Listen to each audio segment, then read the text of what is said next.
नमस्कार दोस्तों, मैं सरोज पांडे। कम उम्र में हो रहे हार्ट अटैक से बचने के लिए क्या किया जा सकता है?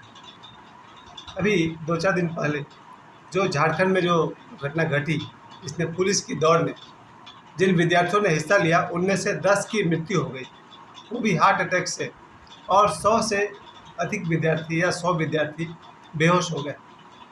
यानी कि अब डॉक्टर्स के अनुसार हार्ट अटैक की उम्र सीमा 28 वर्ष या उसके बाद कहीं भी हो सकती है। क्या कारण है कि 28 वर्ष के बच्चों, मैं तो बच्चा ही कहूँगा क्योंकि मेरे सामने सब बच्चे ही हैं, 28 वर्ष के बच्चों को हार्ट अटैक आ जा रहा है, या फिर 40-45 वाले को तो बहुत ज़्यादा संख्या में हो रहा है। जिम में जो बच्चे एक्सरसाइज कर रहे हैं, बॉडी बिल्डिंग कर रहे हैं, वहाँ मेरे एकाध परिचित लोगों का भी डेथ हो चुका है। उनमें से एक है ना सागर पांडे, जो सलमान खान के जैसे दिखते थे, उनका डेथ होना, या भाभी जी घर पे हैं का जो आर्टिस्ट है उनका डेथ होना खेलते समय, ये एक बहुत बड़ी चिंता की विषय है। हार्ट अटैक को रोकने के लिए कुछ उपाय किए जा सकते हैं। मैं 2-3 उपाय की बात आप सभी से करना चाहता हूँ। वैसे मेरी बात का ज़्यादा मूल्य तो नहीं है क्योंकि मैं कोई डॉक्टर नहीं हूँ, लेकिन मुझे लग रहा हर एक आदमी का अपना कुछ अनुभव होता है। मैं स्वयं एक 52 वर्ष का आदमी हूँ, और 52 वर्ष में मुझे बहुत बार ऐसा लगा कि हार्ट अटैक क्या होता है उसका मुझे आभास हुआ। और उसकी सावधानी को लेकर के मैं आपसे कहना चाहता हूँ, 3 बातों पर ध्यान दीजिए। पहली बात है आहार, दूसरी बात है निद्रा, और तीसरी बात है व्यायाम। व्यायाम ऑब्लिक योग, इन 3 बातों को संभालें। और चौथी बात तो बोले बिना मैं रुक नहीं सकता हूँ, वो है अधिक से अधिक मोबाइल चलाना। आपको आश्चर्य होगा कि मोबाइल चलाना हार्ट अटैक का कारण कैसे बन सकता है। जी हाँ, उसको भी मैं रिलेट करूँगा हार्ट अटैक से, क्योंकि मोबाइल जब हम चलाते हैं तो मोबाइल के स्क्रीन पर जो कुछ भी होता है उसका हमारे ब्रेन पर, हमारे खून पर सीधा प्रभाव पड़ता है। अगर हम मोबाइल पर कोई हॉरर मूवी देख रहे हैं, उसका इम्पैक्ट हमारे दिमाग पर पड़ता है, हमारे हार्ट बीट पर पड़ता है। अगर अचानक कोई आप डरावनी कहानी सुनते हैं, कमरे में अंधेरा हो जाए, लाइन कट जाए, तो जो आपके हार्ट बीट बढ़ता है, इसका संबंध आपके हार्ट अटैक से हो सकता है।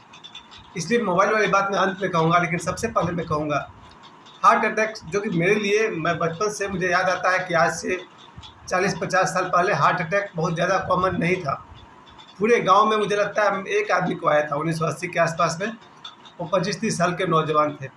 अचानक वो आंगन में खड़े होकर चिल्लाए, गुस्सा किए, और फिर वो गिर कर के वो मर गए।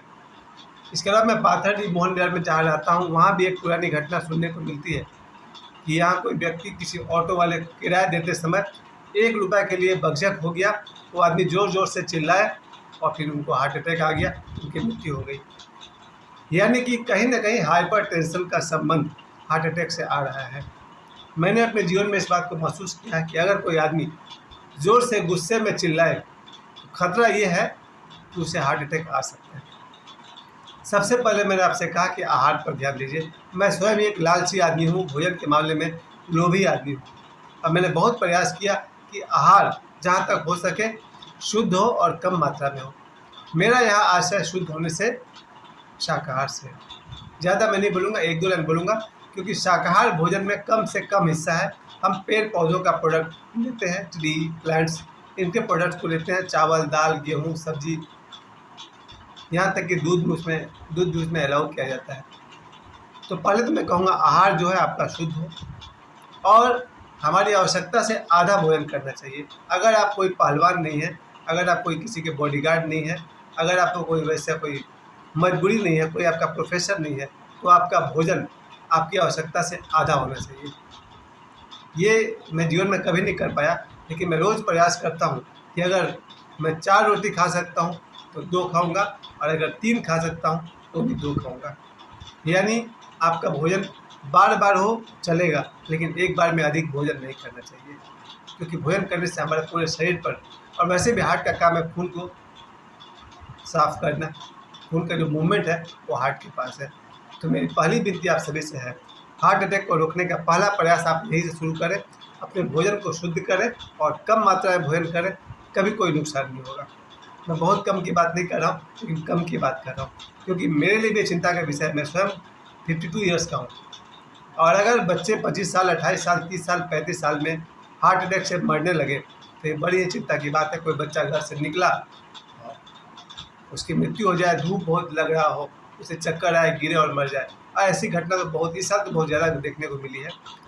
ज़्यादा जब तेज़ धूप चलता था उस समय भी लोग हार्ट अटैक से मरे हैं। तो मेरे लिए पहली सलाह आप सभी को है आहार की, और मैं इस सलाह पर सबसे पहले स्वयं काम करना चाहता हूँ, भोजन कम हो। अब तो मैंने सिर्फ 3 रोटी लेना शुरू किया है, ज़रूरत पड़ी तो 2 रोटी कर दूँगा।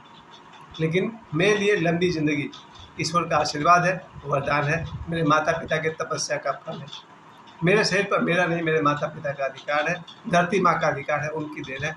दूसरी बात मैंने आपसे कही निद्रा के विषय में, जिस पर मैं हमेशा असफल रहा, लेकिन मैं प्रतिदिन 6 और 2 8 घंटा सोता हूँ। कम से कम हर व्यक्ति को 6 घंटा सोना ही चाहिए।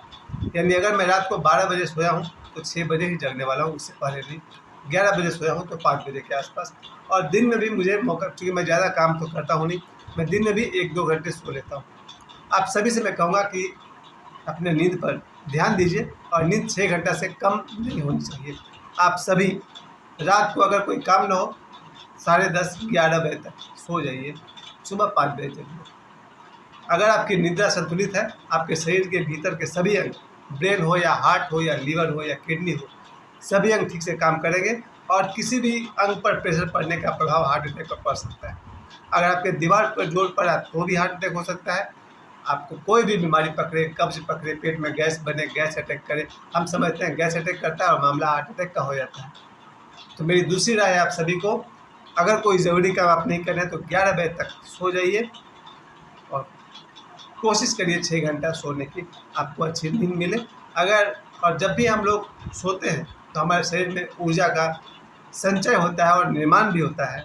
हमारे जो सेल्स टूट जाते हैं, मर जाते हैं, तो फिर नए सेल्स बनते हैं सोने पर, नींद में। तो कृपया अपने आहार को ठीक करिए, अपने नींद को 6 घंटे करिए। और तीसरी बात मैंने कही, व्यायाम। व्यायाम बचपन से लेकर के जब तक जीवन है उस दिन तक करना चाहिए। और भी कौन सा व्यायाम, जो गांव देहात में सिखाए गए हैं वो व्यायाम। जैसे पुराने ज़माने में बच्चे सुबह जगने के बाद शौच आदि से निवृत्त होकर के ग्राउंड में दौड़ने जाते थे या मोहल्ले में दौड़ने जाते थे। अगर व्यक्ति प्रतिदिन 15 मिनट जीवन भर दौड़े तो उसका हार्ट अटैक आने का चांस कम हो सकता है। लेकिन हम क्या करते हैं, अचानक 10-20 साल तक हम लोग दौड़ने का प्रैक्टिस छोड़ देते हैं। मोबाइल चलाएंगे 8 घंटा, लेकिन 15 मिनट दौड़ने को हम तैयार नहीं हैं। और मेरा मानना है कि बचपन से ही कोई बच्चा अगर दौड़ने का प्रयास करे, दौड़ते हुए खेलता हो, अपने क्षमता के अनुसार अगर दौड़े, हल्का सा वॉकिंग करे, थोड़ा सा पेस बढ़ा लें, थोड़ी गति बढ़ा लें, जीवन भर अगर आप व्यायाम करेंगे, दौड़ेंगे, तो आपके हार्ट की क्षमता बढ़ जाएगी और हार्ट अटैक का खतरा कम हो जाएगा। इसके साथ साथ मैं योग की भी सलाह दूंगा। योग एक आध्यात्मिक क्रिया भी है। कम से कम अगर आप अध्यात्म के कुंडली जागरण तक न भी पहुँचे तो योग आपको स्वस्थ जरूर बना सकता है। मैं तो हमेशा राय देता हूँ, सुबह इंडिया टीवी पर 8 बजे के आसपास स्वामी रामदेव जी आते हैं, और 8:40 तक रामदेव जी जो प्रयोग करवाते हैं वो मैं उनके साथ साथ करता हूँ। सब कुछ उनके असर नहीं कर पाता हूँ, लेकिन वो जो जब वो चक्रासन करते हैं तो मुझसे नहीं होता है, मैं थोड़ा बहुत करके छोड़ देता हूँ। जो आपसे संभव हो, थोड़ा बहुत कपालभाति हो सके, भस्त्रिका हो सके, लोम विलोम हो सके, रामदेव जी के सामने बैठे और उचित मार्गदर्शन में ही योग करिए। ये 3 बातें मैंने आपसे कही, आहार, निद्रा और व्यायाम। और अंत में ये बात कहे बिना मैं रुक नहीं सकता हूँ कि मेरी माँ मेरी आध्यात्मिक माँ थी, और मेरी जो आध्यात्मिक माँ है उन्होंने मुझे सिखाया है बचपन से। आज वैसे भी मंगलवार है, हनुमान जी के संपर्क में हो। तो मेरा अपना मानना है, आप जिस किसी देवी देवता को अगर आप मानते हैं, आप किसी भी धर्म के हैं, आपके अपने भी देवी देवता हैं, उनके साथ श्रद्धा से अगर आप जुड़े रहें, तो जितने भी देवी देवता इस दुनिया में शरीर छोड़ चुके हैं, जो कभी मनुष्य थे, सदगुरु हैं, उनकी क्षमता है कि वो जब चाहे आपसे संपर्क कर सकते हैं। हजारों वर्ष में जितने भी देवी देवता, सदगुरु, बुद्ध पुरुष हुए हैं, भगवान राम हो या कृष्ण हो या आज जो जीवित गुरुओं में से बजरंगबली हों, उनकी क्षमता है कि आप जिस सेकंड उन्हें आप याद करेंगे, आप उन्हें अपने पास पाएंगे। लेकिन जब हार्ट अटैक होते समय आप भगवान को याद करेंगे और भगवान आपके पास आ जाएंगे, उसके इंतज़ार करने की ज़रूरत नहीं। हमेशा किसी न किसी योग्य गुरु के साथ, समर्थ गुरु के साथ संपर्क में रहिए। आवश्यकता पड़ने पर ओशो की क्षमता है आज भी कि जिस सेकंड चाहे वो आपके सामने प्रकट हो सकते हैं, आपकी सहायता कर सकते हैं। बजरंगबली में वो क्षमता है कि जब चाहे, जब आप पुकारें और न भी पुकारें, अगर वो चाहे तो आपकी मदद कर सकते हैं। और आज भी वर्तमान समय में मैं दिन में अक्सर मैं ये योगी शैलेंद्र शर्मा जी का वीडियो देखते रहता हूँ। बाबा बागेश्वर मेरे लिए है कि मैं धरती के किसी भी कोने में रहूं, अगर मुझे किसी सन्यासी बाबा की ज़रूरत पड़ जाए, उसी सेकंड उनकी सहायता मुझे मिल जाएगी। मैं आप सभी से निवेदन करूंगा, हो सके तो किसी आध्यात्मिक गुरु से जुड़ें, जिस लोग कोई भी आपको अच्छा लगता है, बजरंगबली से लेकर बाबा बागेश्वर तक, आपको जो गुरु भी अच्छे लगते हैं, हो सके तो समर्थ गुरु से जुड़ें या किसी भी गुरु से जुड़ें। आध्यात्मिक गुरु आपको मार्गदर्शन भी कर सकते हैं और आवश्यकता पड़ने पर आपकी सहायता भी कर सकते हैं। मैं आप सभी से निवेदन करूंगा, अपना आहार, निद्रा, व्यायाम और आध्यात्मिक यात्रा, इन 4 चीज़ों पर ध्यान दें तो 28 वर्ष की उम्र से या कम उम्र में होने वाले हार्ट अटैक के खतरा से बचा जा सकता है। आप सभी सुखी रहें, स्वस्थ रहें और मुझे समय देने के लिए आप सभी को बहुत बहुत धन्यवाद।